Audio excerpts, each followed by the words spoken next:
How to log into Ukg Workforce. Hello and welcome to our channel Whizz.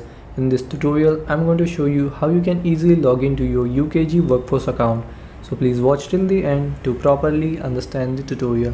So first, open up any browser on your phone and then search for Ukg Workforce login. You have to search for this exact phrase.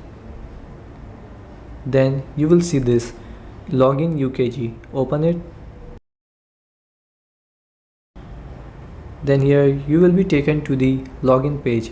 Enter here your username, Ukg username, and then enter here password and then tap on login.